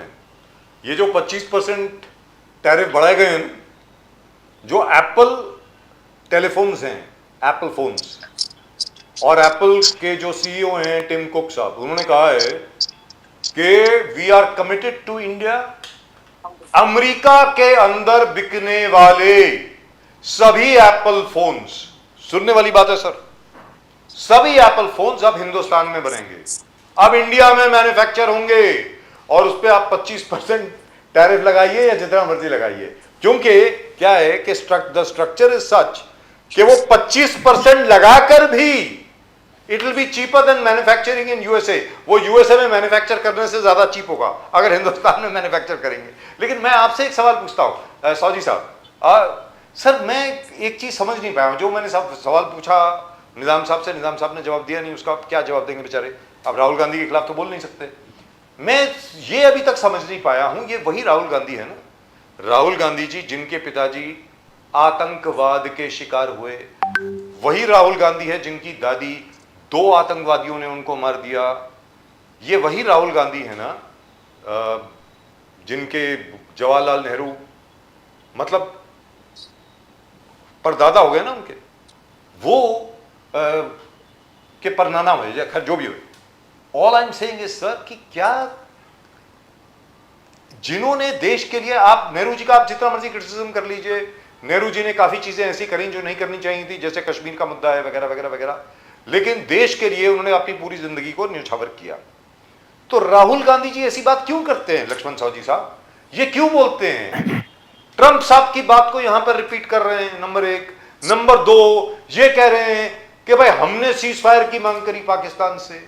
ये क्या है? मतलब मैं ये वही कांग्रेस है क्या? क्या है ये? मेरी समझ के बाहर है, ये मेरे दिमाग में घुस नहीं रही है बात। सर आप बताएं सौजी साहब। नहीं साहब, हमारे जैसे कार्यकर्ताओं को इसके बारे में हमेशा परेशानी होती है कि हम 50 साल से कम राजनीतिक पूरा चित्रीकरण देख रहे हैं। हमने बड़े बड़े नेताओं को देखा है जी। हम 50 साल विरोधी दल में काम किए हुए कार्यकर्ता है, और हम लोकतंत्र अच्छी तरह से समझ सकते हैं। कोई भी लोक प्रतिनिधि की कैसी इज्जत करनी चाहिए, कैसा उसको रिस्पेक्ट देना चाहिए, चाहे कोई भी दल का हो, यह भी हम समझ सकते हैं। लेकिन जब से राहुल गांधी जी का आगमन इस मंच पर हुआ है, क्या उन्होंने सही तरीके से, सही नजर से देश के कोई भी विषय को देखा है? उन्होंने परखा है? कोई भी सामाजिक विषय होने दो, राजनीतिक विषय होने दो, कोई भी विषय होने दो, पूरे व्यवस्था का मजाक उड़ा के रख दिया है। कोई सीरियसनेस नहीं है, कोई गंभीरता नहीं है, कोई इतिहास का अभ्यास नहीं है, स्टडी नहीं है। आज समाज की जरूरतें क्या है ये समझ, नौटंकी करना, रील बनाना, और उनको जो एडवाइजर मिलते हैं, जो उनको फिलोसोफर मिलते हैं, उनको जो बताने वाले मिलते हैं, ये इतने चीप लोअर प्रोफाइल होते हैं कि उनको देश के साथ कुछ पड़ा नहीं है। क्योंकि जहां मैं सांसद हूं, वो केरल में, वायनाड में, तो संसदीय क्षेत्र में देश की क्या चित्रीकरण था? कभी उन्होंने सोचा है? अगर मैं इस भारत के संविधान के तौर पर मैं सांसद हूं, तो मेरे वायनाड में मेरे भारत का चित्रीकरण क्या है, मेरी व्यवस्था क्या है, मेरे संविधान किस तरह से सम्मान होता है? कभी उन्होंने सोचा है इसके बारे में? जहां अमेठी में पहले थे वहां उनके गरीब लोगों के बारे में, कुछ स्तर के बारे में सोचा है, बेरोजगार बारे में सोचा है, कोई इंडस्ट्री के बारे में सोचा है, जो खुद के संसदीय क्षेत्र के बारे में कभी गंभीर नहीं थे, जो दल के लिए तो बिल्कुल ही गंभीर नहीं है। जो लोकशाही में हम चल रहे हैं, जो दल में मेरे साहब, ये नेशनल हेराल्ड के मामले में उनको जरा भी शर्म नहीं है, जरा भी कुछ लेन देन पड़ी नहीं है कि इतना बड़ा अपने ऊपर आरोप है, हमने व्यवस्था को, दल को लूटा है, इसका कुछ लगता नहीं है। उनकी उम्र में जब उनको देश के प्रधानमंत्री बनना है, राजनीति में अध्यक्ष बनना है और इस 140 करोड़ का देश का प्रमुख बनना है, तो क्या कोई मानसिकता स्टेबल नहीं होनी चाहिए? कोई तो मानसिकता बनानी चाहिए। यहाँ का सांस्कृतिक क्या है, यहाँ का कल्चर क्या है, यहाँ की जरूरतें क्या है। हम 50 साल हमारे परदादाओं ने जो राज किया है, नाना और पिताजी ने, नानी ने, वो इधर ग्रैंडमदर, तो क्या उनके हाथ में पूरी सत्ता होने के बावजूद ये देश स्थिति में क्यों आया है? इनके दोस्त इनको बताते नहीं, इनके सगे वाले इनको बताते नहीं, इनकी हैसियत भी नहीं है खुद स्टडी करने की। और ये कौन सा उदाहरण, कौन सा आइडियोलॉजी दल के भावी पीढ़ी पर रखना चाहते हैं? दूसरे दलों के ऊपर इसके ऊपर क्या असर होने वाला है?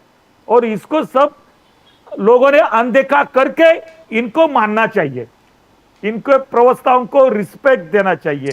ये कैसे होगा? बट सावजी साहब, क्या ये डिप्लोमेटिक फेलियर नहीं है? जिस प्रकार से कांग्रेस का कहना है नमस्ते ट्रम्प, नमस्ते ट्रम्प, हाउडी मोडी, क्या इसके बाद, इतने बड़े बड़े फंक्शन के बाद इस प्रकार से ट्रम्प बिहेव करना, क्या ये डिप्लोमेटिक फेलियर नहीं है सावजी साहब?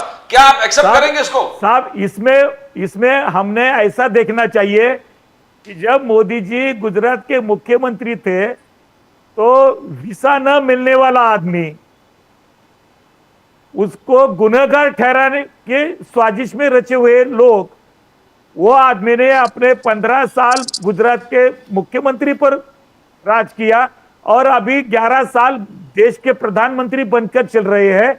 और जो अमेरिका के साथ जो रिश्ते बनाए हैं, जो देश के बाहर रिश्ते बनाए हैं और जो एक अपना राजनीति में स्थान मजबूत किया है, वो क्या एक दिन में होता है? क्या आपको उनके निजी 30 साल के प्रतिनिधित्व के ऊपर से मोदी जी के ऊपर कोई शक नहीं होना चाहिए कि वो अमेरिका को बख्शेंगे, डोनाल्ड ट्रंप को बख्शेंगे? क्या ऐसा नहीं हो सकता है? हमारे देश का स्वाभिमान रखकर जो बातें होनी चाहिए उसमें एक बूंद भी मोदी जी पीछे हटेंगे नहीं। ये विश्वास सिर्फ उनके लिए ही हो सकता है, यह विश्वास सिर्फ उनके लिए बताया जा सकता है। कांग्रेस वाले के एक नेता की हैसियत है व्यास जी, आप सावजी साहब ने बताया हमारे देश की छवि सुधार सके। व्यास जी, आप कैसे देखते हो? सावजी साहब ने एक्सप्लेन किया, मगर हमने सब ने देखा मोदी साहब 2 कदम आगे बढ़े थे। नमस्ते ट्रम्प, ये पूरे ट्रम्प, अगली बार ट्रम्प सरकार, फिर आगे जाके जो कहते हैं हाउडी मोडी इवेंट, इतने सारे करने के बाद भी इस प्रकार से ट्रम्प का रवैया। व्यास जी, भले आप घटक दल हो, व्यास जी ने सफाई दिया है, बट आप कैसे देखते हो इसको? नहीं, देखिए ऐसा है नामबियार जी, मोदी साहब ने कोशिश की विदेशों में तमाम देशों के साथ, चाहे वो रसिया हो, अमेरिका हो, इंग्लैंड हो, छोटे छोटे घाना, त्रिनिदाद, इस तरह के तमाम देशों के, फ्रांस, कनाडा, उन्होंने कोशिश की कि विदेश नीति के जो कूटनीति होती है उसके तहत जाकर के उनके रिश्ते सुधारें। अब वहां की ट्रम्प सरकार ने क्या फैसला लिया, क्यों लिया, वो मोदी जी तो तय नहीं कर सकते।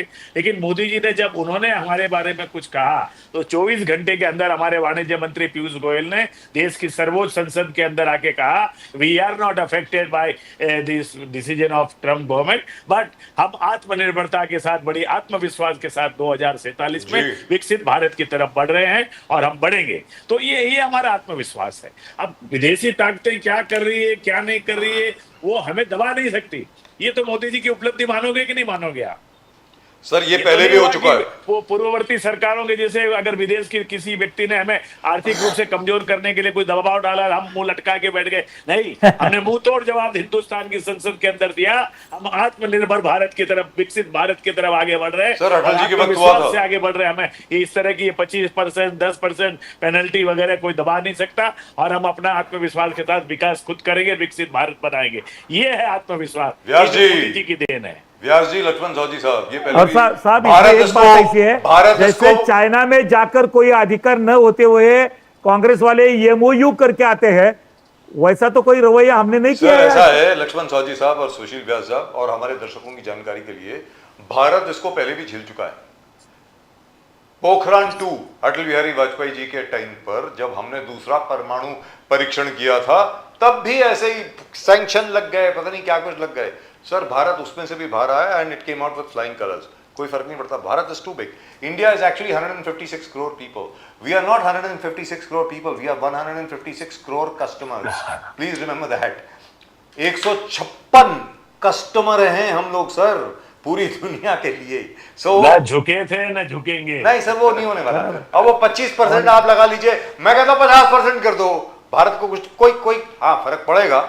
लेकिन जो पीयूष गोयल साहब ने कहा, आई am very impressed with it and I am very impressed with the way the Modi government is behave. ये इसमें कोई दो राय नहीं, और मैं ये बार बार बोलता हूं, मोदी गवर्नमेंट के रवैया, मोदी गवर्नमेंट का जो रवैया रहा है, बिल्कुल सब्र से, आराम से, चुपचाप आप निगोशिएशन करते रहें और उसके बाद आप आगे बढ़ें।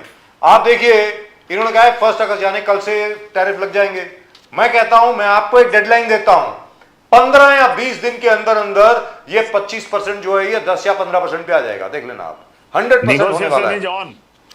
Negotiation on sir. और यहां पर एक धोखाधड़ी भी हुई है, ये भी आपको बता दूं। क्या हुआ है सुन लीजिए।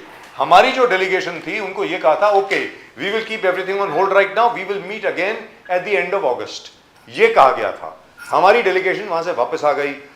ट्रंप साहब ने धाड़ करके अपने, उनका ट्रुथ सोशल, उनका जो ट्विटर का कंपेटिटर है, उनका खुद का है by the way, truth social करके एक ऐप है विच इज लाइक ट्विटर, उसके ऊपर उन्होंने टैरिफ अनाउंस कर दिए। This is a negotiating tactic, let me tell you very frankly. Trump wants something from India. Bharat से ट्रंप को कुछ चाहिए, और वो क्या चाहिए? It could be that we should buy the F-35 from them, it could be we should buy the Patriot anti-missile system from them, it could be anything, we don't know, that will come out, but at some point of time an agreement will be reached.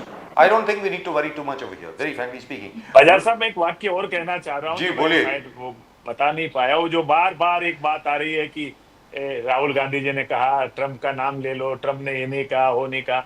किस शब्दों में आप चाहते हैं कि देश का नेतृत्व तो उसका जवाब दे? मोदी जी ने 3 बार अपने 1 घंटे 5 मिनट के व्याख्यान के दौरान संसद के अंदर कहा, विश्व का किसी भी देश का कोई भी नेता पूरे उस कार्यकाल के अंदर हमारे पे प्रेशर नहीं लाया, ना हमको किसी ने कहा कि युद्ध करो या मत करो या रोको। ये इतना सख्त स्पष्ट शब्दों में मोदी जी ने संसद के पटल पे 3 बार दोहराया, तो आप क्यों एक व्यक्ति का नाम गिरवाना चाहते हैं? उन्होंने कहा विश्व का किसी भी नेता ने हमको दबाया नहीं, किसी ने इंटरफेयर नहीं किया, that includes mister Donald Trump. But by the way, व्यास साहब और साउजी साहब, we were very impressed with Priyanka Gandhi. Priyanka Gandhi's speech, by the way, was far more focused. She was very focused, very serious, बहुत गंभीरता से उन्होंने जवाब दिया और बहुत गंभीरता से उन्होंने सवाल पूछे। मैं उम्मीद करता हूं कि राहुल गांधी जी एटलीस्ट अपनी बहन से तो कुछ सीख लें। वेरी फ्रैंकली स्पीकिंग, उन्हीं से सीख लो यार, किसी और से नहीं सीख सकते। तो बड़े नेता है, मैं तो नहीं कह सकता सर मैं बोल सकता हूं, that's it. By the way, he used to call me uncle, which is fine. Rahul Gandhi used to call me uncle. I can say anything. Anyway, gentlemen, thank you very much for joining us. बहुत धन्यवाद आपका। But I am very happy. Let me tell you very frankly, personally, व्यक्तिगत तौर पे मैं आपको एक चीज बता दूं, आप लोगों के जाने के पहले, ये प्रज्ञा सिंह के केस में हम लोगों ने सहारा में जब DRK शो था, सारा समय मुंबई पे, सारा समय NCR पे, हम लोगों ने जबरदस्त कैंपेन करी थी। एक लॉयर्स को बिठा के हम लोगों ने ये कहा था, यार एविडेंस तो बताओ, सबूत कहाँ हैं? जो फाइल आपने दी है, in fact defence has the entire file with them, where is the evidence? Please do tell us. I am very glad that the NIA जज has ruled acquitting all of them. और जो जिस प्रकार से NIA जज ने रेफर किया miscarriage of justice, that is Vyas ji, Sahu ji Sahab, बहुत डैम्निंग स्टेटमेंट है, miscarriage of but justice. Sir 17 year 17 साल, दिस सर- इज टेरिबल। जी आप वो बोलिए सर, बोलिए स्वाति साहब इसमें बात ऐसी है जी। आदरणीय व्यास साहब कि जिस समय इनको अरेस्ट करके लाया गया प्रज्ञा सिंह जी को, उस दिन से लेके आज तक मैं इस मामले से जुड़ा हुआ। जी मैंने बहुत गहराई से इस मामले को स्टडी किया है, देखा है। जो हमको बात समझती है कि इतना अत्याचार, इतना अन्याय ये देश में हो सकता है, सरकार की कितनी मस्ती हो सकती है, कितनी घमंड हो सकती है कि हम इतने पूरे हिंदुस्तान के भगवाकरण को बदनाम करके एक ऐसा कर सकते हैं। ये जो इनके पास कॉन्फिडेंस आया ना इस बात का, इसके बारे में मेरे को चिंता है। सर हम यहाँ पे अभी क्या अभी करना चाहते हैं ये लोग डेमोक्रेसी में? एक छोटी ये सी चीज आप देश भूल कहाँ गए। लेके जाने का इनको, और इनके 10 पीढ़ियां भी आएगी तो ये देश बिगड़ने वाला है क्या? अरे जो मुगलों ने और ब्रिटिशों से नहीं हुआ, इनकी औकात क्या है कांग्रेस वालों की? लेकिन इस सौदी तरह की साजिश करता है कि हमको बदनाम करके एक ये भी सोचना चीज के पड़ेगा। ऊपर तो आपसे पूछना पड़ेगा ना सौदी साहब, एक चीज के ऊपर तो आपसे पूछना पड़ेगा। यहाँ पर अजीज बरनी साहब की किताब का विमोचन हुआ, जिसमें आदरणीय सम्माननीय कृपाशंकर सिंह जी, जिनका आज जन्मदिन है, happy birthday Kripa Sahab, happy birthday to you Kripashankar Singh Sahab, and his wife Mrs Malti Singh, they both share the same birthday, happy birthday to both of them, जो अभी बीजेपी में है। सर उस किताब के विमोचन में स्टेज पर दिग्विजय सिंह के साथ कृपाशंकर सिंह भी थे, जिसमें किताब का शीर्षक था 26/11 आरएसएस ने करवाया। सर ये था, मुंबई में किताब का विमोचन हुआ, और आज वो आपके साथ है सर लक्ष्मण साहू जी साहब। साहब नहीं साहब, इसमें बात ऐसी है, जब हम देश चलाने के लिए हमारे ऊपर बीते हुए कुछ मामले भूलकर हम सबको साथ लेकर चलने का जो हमारा प्रयास चालू है, जी इसके बारे में भी सोचना पड़ेगा ना। आई एग्री, आई एग्री ये क्यों कर रहे हैं हम? जी। आपको ये जबरन कहना पड़ता है। साहू जी साहब, आपका दिल हम जानते हैं कहां पर है। नहीं नहीं नहीं नहीं नहीं नहीं साहब, नहीं उसमें जरा भी उसमें दो राहें पर चलने वाले हम नहीं है, जो है वही बताएंगे। लेकिन लक्ष्मण बात साहू जी ऐसी है साहब, कि आपने ये कांग्रेस से ही सीखा है। सत्ता के लिए मुनासिब मेजॉरिटी होने के बाद भी हम सब लोगों को साथ में लेकर चल रहे हैं, इसका कुछ तो भी मतलब है। जी, हमको जब शताब्दी की ओर हम जा रहे हैं और देश में एक हमारी दल की छवि हो, सरकार की छवि हो, देश की छवि दुनिया के सामने हो, ये जब सुधारने के लिए हमको कुछ त्याग करना पड़ता है और समर्पण देना पड़ता है।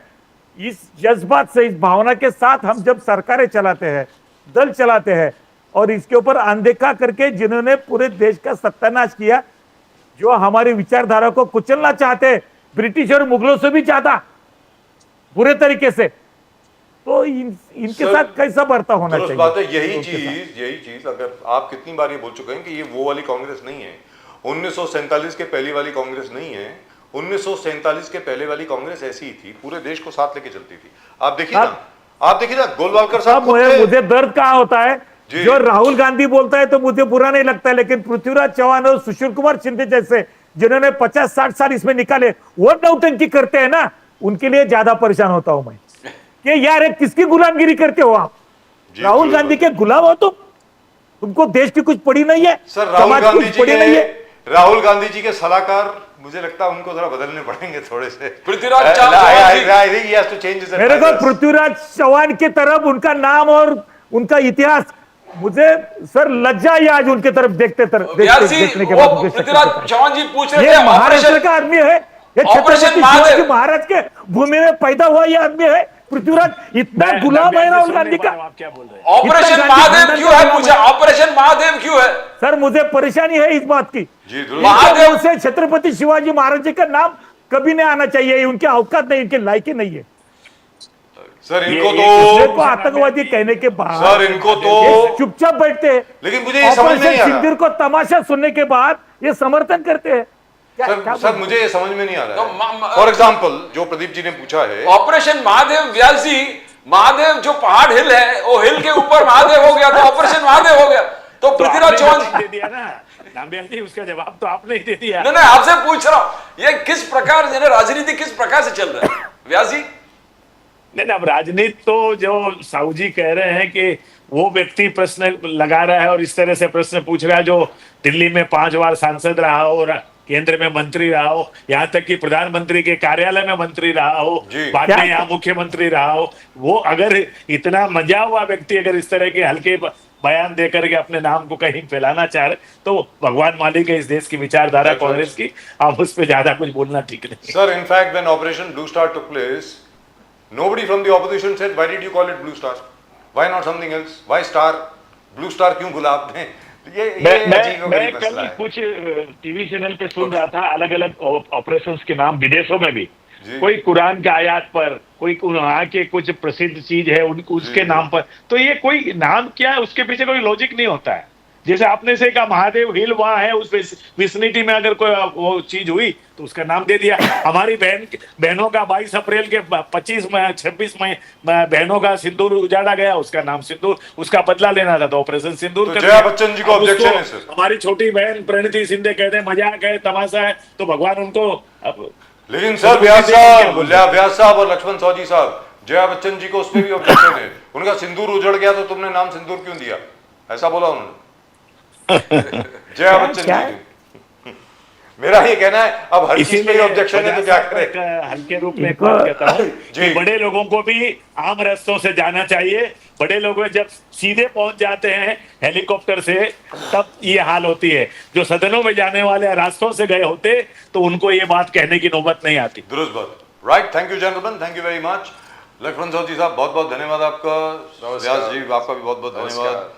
धन्यवाद। जय हिंद, जय महाराष्ट्र, हर हर महादेव, हर हर महादेव। हर हर हर महादेव, महादेव। जय भवानी, जय शिवाजी। जय भवानी, जय शिवाजी, जय सिया राम, जय Siya Ram sir. Thank you. But really and truly speaking, the Congress really doesn't have an answer.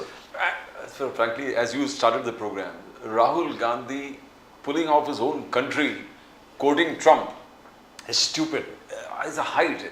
I mean, who can bear this? A responsible opposition leader. We thought he would stand with the country. rightfully speaking, the leader of the opposition should have said, what is the cooperation you want from us? Yes. We are all in this together. आप बोलिए, we are all in this together. How dare the US president say this to us?